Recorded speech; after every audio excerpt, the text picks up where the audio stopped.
My God, I hate drugs. Chona, tapos Yung, Rose. who's the... Chona. Hi, sir. Of Good the evening. Mm. Sir, who will replace FAELDON po? I said, I'm not, I know him. Pero yan lang sana na sinabi ko, ang order ko kay Bong, sabihin mo sa kanila, kay Secretary of Justice, pati, no releases until ano yung ginamit ko, until further orders by higher authority. Why? Meron akong planong maghugas ng kamay. Alam mo na, maglaro itong, no. Because, ang una niyan, baski idiretso mo sa akin, pupunta talaga yan sa Secretary of Justice. Idiretso mo man yan, I have to refer it to the Secretary of Justice. Then he will make his findings and refer the matter to the Executive Secretary. And the Executive Secretary, will make the final recommendation to me. Yung ginawa ni Panelo, it is not his fault that he was lawyering yan eh. Hanap buhay namin yung mga, you cannot question that. And if he happens to be there, because I appointed him, nagdumating sa kanya, in-refer niya sa the proper entity. Yun nga yung board. Panelo did not commit any infraction or he happened to be a lawyer at the time. Nobody can question kaming mga abogado, kagaya ninyo, when it is part of your duty or function, sa amin, lawyering is a part of our livelihood. Kaya kami pinaaral para pagdating ng panahon, kapag trabaho kami, at may magpamilya kami, mapakain namin. Tama yung ginawa ni Panelo. Just a referral. Ang masama noon kung hinandle niya, but I know the guy. Nobody dito sa kanila would dare talk to me about any problem. Baski ngayon magtanong ka, I have not talked to any sa cellphone, babae, marami kausap, yung mga fans ko. Pero kung sabihin mo about state matters, I don't know. Sa kayo mga start, sabihin ko, Bong, sabihin mo magpunta na bukas sa akin. O magkita kami sa Davao, and I will give the orders. I summon cabinet members. I do not talk to them. You can ask anybody, even yung mga about the NPAs, yung mga MI noon, wala. Do not talk to me about my duty as president. Magtanong kayo. And for this, sabi ko, I'm ready to be impeached. I'm ready to resign if warranted. And kung may mamatay dyan, ayaw mag-surrender, maybe I should also go to prison. And I will have my computation done properly at the time of my release. So, sir, what is the liability of FAELDON po? Alam mo, kung sinunod lang niya ako, wala nang problema. Sabi niya na tumawag si Bong upon orders of the President. Kasi bakit si Bong? Bakit si Senator Bongo? Kasi siya ang nakakilala sa lahat. Alam ko siya yung tao na mautusan ko yung gabi na yon. Alang-alang gisingin ko si, I do not do that. I said, I do not. I just say, bukas na or tawagan mo ngayon. Sabihin mo, no releases. No release or releases until further notice by higher up. Mabaka sabihin ninyo, naghuhugas ako ng kamay, kung mamili ako kung sino ko ipahid dyan. No. Again, procedure yan. Kanino man mag-report ka sa akin, kagaya nangyari yun sa barko. Nag-complain yung Koreano kasi sabi ko, lahat kayo about corruption, pumunta kayo dito. He was complaining that the ship was ready to be delivered and no delivery was requested or ordered. And said, when do we get paid? Sabi ko kay Bong, and si Delvin naman, properly, nagsulat siya yung nakuha ni Trillanes, referring it to legal, which is the correct way. Pag magsulat ka sa akin, do not, gawain mo akong warden?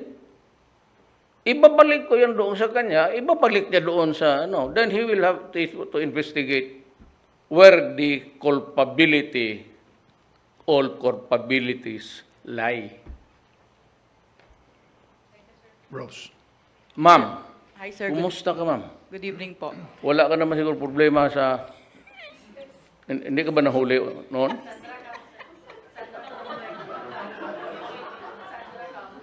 Hindi Hi, ba sir. meron I think you were the one who got into trouble at voting twice? Were you not the one? Meron dito media na noon. Dalawang beses bumoto, ma'am. Hi, sir. Sir, kasi si Senator Bato de la Rosa po ay naging Bucor chief din. Kasama rin po ba siya sa iimbestigahan? Dahil sa panahon po niya as Bucor chief, I am sure he would be ready to submit himself. Lahat naman sabi ko. Sabi ko may hayatos diyan. Look at the law. For the fact that there was yung kay Sanchez, dalawang kaso yun. Ang sabi, who are previously convicted of 2 crimes or a recidivist. Recidivist is one who goes in and out of jail. Walang sinabi about itong crimes na heinous. But the problem is, sila mismo ang dyan sa jail, sila ang nagbabantay, sila rin ang mag-release. Pero wala ring batas na nagsasabi na it has to be Guevara who should do it. Neither is there a law which says that it goes direct to the president's office. Everything is always referred to. Yung kay Panelo, saan niya ipadala yung sulat? Doon sa DNR. If you were Panelo, what would you do? Tapos sabi, natural yan maghingi kasi abogado siya noon. Not really to work for the release or for the dismissal of the case, but where to proceed. Kaya yan tinapon niya doon sa which is the only way, I would say. Not the correct, but the only correct way to do it is to refer it to the proper authority. Ay, sir, last na lang po sa akin. Sir, i-order niyo po yung... Sige ka lang tanong hanggang ngayon. Sir, iuutos niyo po yung pagbabago ng implementing rules and regulation po ng good conduct time allowance law. Well, the prudent way is just to ask the Secretary of Justice to take care of that. Sa kanya yan So, he implements, I suppose that it would be good that siya ang magawa. And the coordination with DILG. Nandito sila ngayon because I would be using the might of government. I requested the National Security Advisor to be here, the Secretary of DILG and Secretary of the DND, because I'm ordering, hindi madali maghanap ng 1,700. So I said the enormity of the number is just too scary to be handled by the police. Alam mo, hindi yan sila pwede, alam mo mga police ko, sinabi ko talaga, go easy about traveling because there are NPAs all around, especially in provinces or cities that are still under their influence.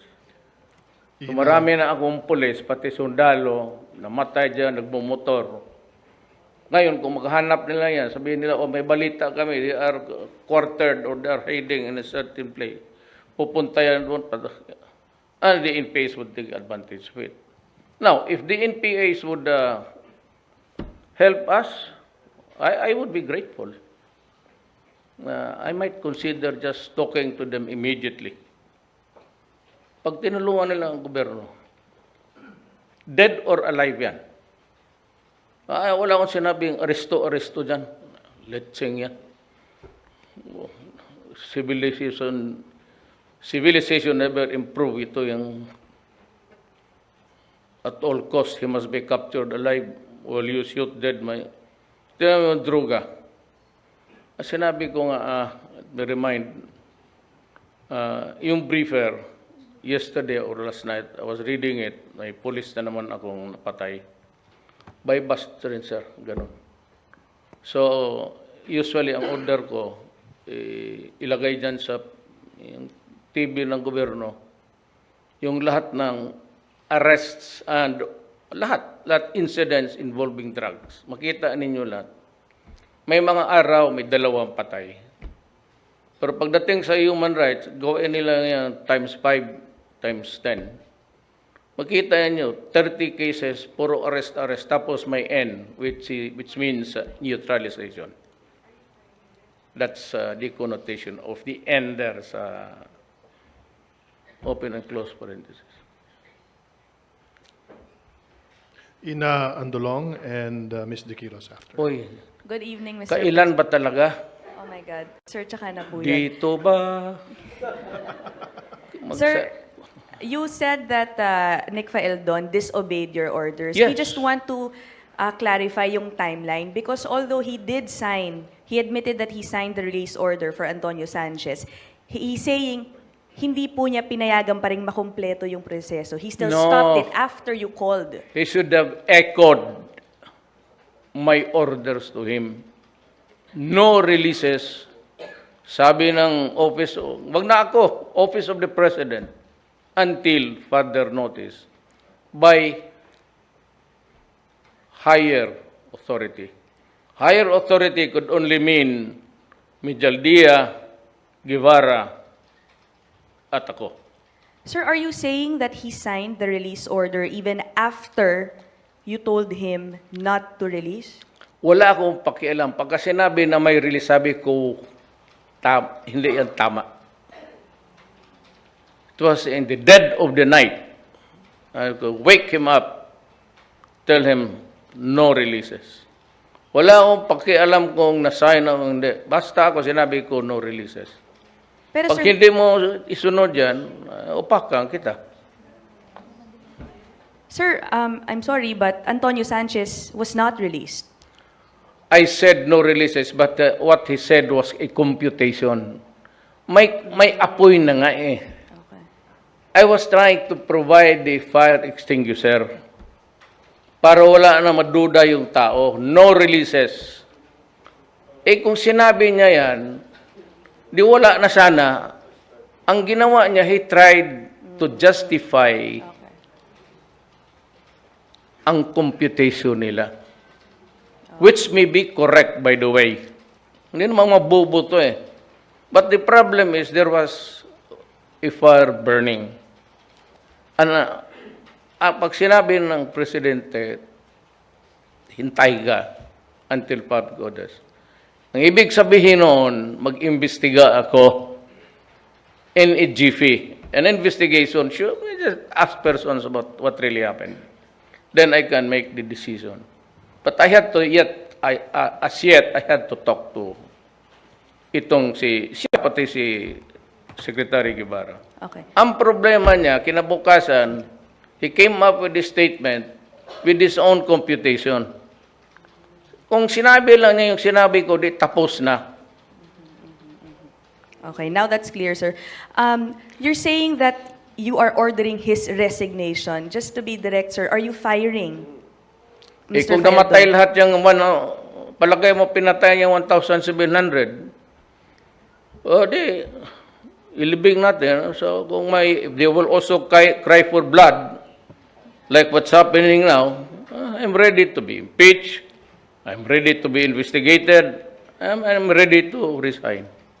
He said, if it warrants, if it boils down to responsibility, I said, I will take this problem idiom is take the bull by its horns. Sir, my question is, are you firing Nick Faeldon as Bucor Yes, chief? now. Yes. Okay. Now, Okay. kasi sabi niya, he was placing his destiny sa kamay ko. Okay. Now is the time because they said he violated my instructions. Okay. Hindi na kailangan niyang pirma-pirma. Pag sinabi ng presidente, ako lang kasi, ayaw kong magpa-importante. Hindi ko nga ako nakikialam dyan sa mga priso na yan. But the problem, mayroon na, may apoy na dyan.